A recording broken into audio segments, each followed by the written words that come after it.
Mga kabayan, close na namulit.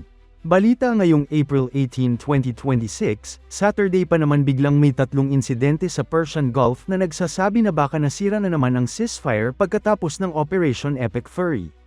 Isang India-flagged oil tanker na binaril ng dalawang IRGC gunboats nang walang babala. Isang container ship na tinamaan daw ng suspected UAV o drone.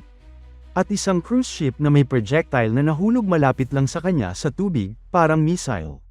Lahat ito nangyari sa loob ng 25 nautical miles mula sa baybayin ng Oman, ayon sa UKMTO warnings.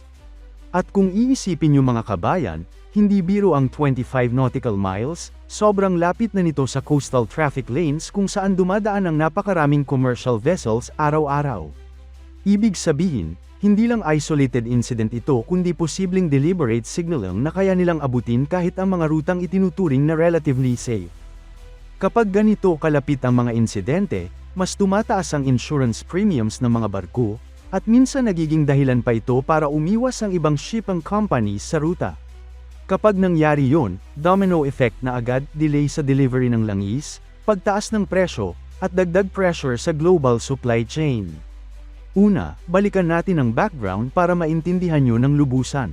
Noong February 28, 2026, sinimulan ng US at Israel ang Operation Epic Fury. Malaking operasyon to airstrikes, missile strikes, targeting nuclear sites, missile bases, navy ships, at pati leadership ng Iran. Sabi nga ng US, nasira ang navy ng Iran, libu-libong targets tinamaan, at maraming Iranian ships na sinira. Pagkatapos ng ilang linggo ng matinding labanan, nag-ceasefire daw. Iran pumayag na buksan ulit ang Strait of Hormuz, yung daanan na nagdadala ng 20 milyon barrels ng langis araw-araw mula sa Gulf papunta sa buong mundo. Pero ngayon, April 18 pa lang, parang bumalik na naman sa dati.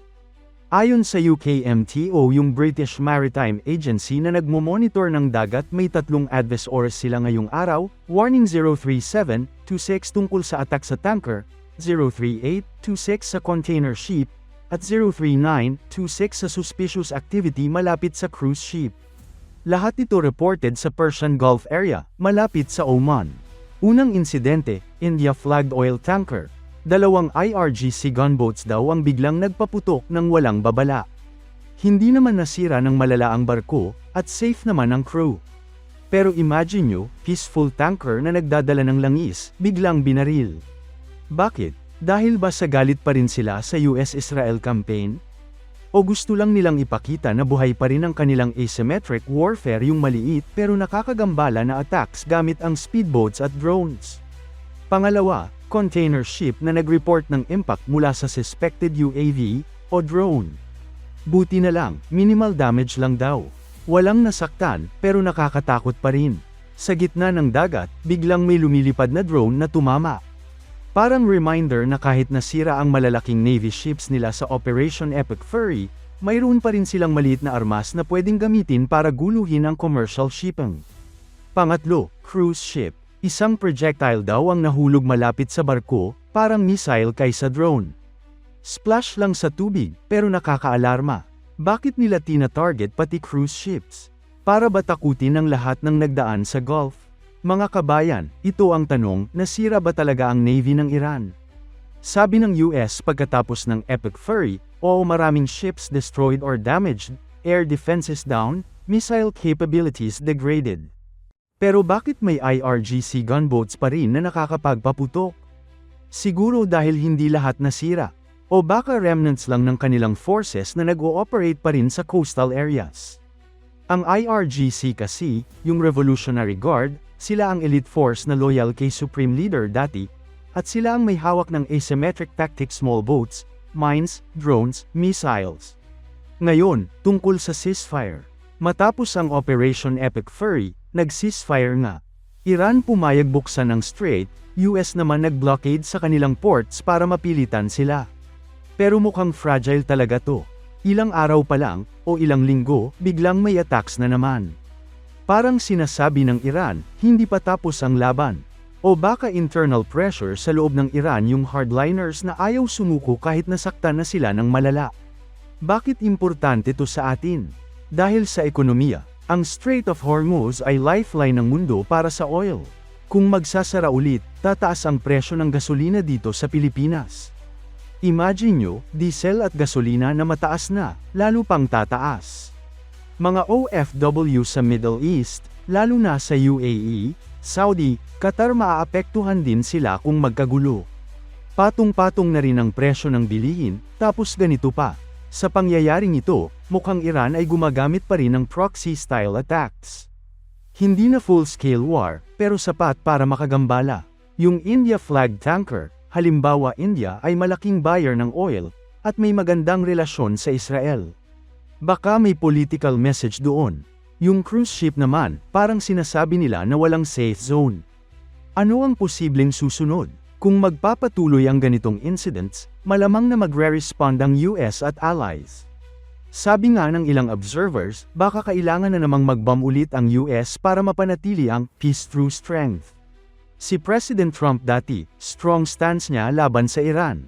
Operation Epic Fury ay patunay na hindi sila nagbibiro. Pero syempre, walang gustong full war ulit libu-libong casualties na nangyari sa parehong panig. Para sa ordinaryong tao, ano ang ibig sabihin nito? Una, mag-ingat ang mga shipping companies. Maraming tankers na nag-iikot-ikot na lang o nagbabago ng ruta. Pangalawa, bantayan ang oil prices. Kung magsasara ang strait ng matagal, global recession pa ang pwedeng mangyari. Pangatlo, para sa Pilipinas, dapat maghanap tayo ng alternative energy sources o maging mas matalino sa pag-import ng oil. Huwag tayong maging dependent masyado sa isang daanan lang. Balik tayo sa tanong, close na namuli? Mukhang hindi pa fully closed ang strait, pero may tension na naman. Iran announced na bukas daw ito para sa commercial vessels, pero actions nila iba. Yung UK MTO warnings ay patunay na may nangyayaring suspicious at attacks. Investigations ongoing pa, pero malinaw na Iranian-linked ang incidents. Sa totoong buhay, ganito talaga ang geopolitics, parang laro ng chess na may stakes na buhay at pera. Ang US at Israel, matapos ang Epic Fury, akala nila nasira na ang threat. Pero Iran, kahit nasaktan, may kakayahan pa rin maging pain in the neck gamit ang gunboats at drones. Parang underdog na ayaw sumuko. Mga kabayan, ano sa tingin nyo? Dapat ba maging hands-off ang US? O kailangan pa rin nilang magpatupad ng strong response para hindi maging bolder ang Iran? Sa Pilipinas, dapat ba tayong magsalita o manahimik na lang? Comment down below kung ano ang thoughts nyo. Like and share kung nakatulong tong explanation, at subscribe para sa more updates sa ganitong international news na may touch ng Pinoy perspective. Sige, habang naghihintay tayo ng susunod na development, isipin nyo na lang, ang mundo ngayon ay interconnected. Ano ang nangyayari sa Persian Gulf, nararamdaman natin dito sa kabilang dulo ng mundo. Kaya importante na updated tayo. Salamat sa panunood, mga pare at mare. Stay safe, at ingat sa mga balita, huwag basta maniwala, mag-research din. Hanggang sa susunod na kwentuhan. Paalam.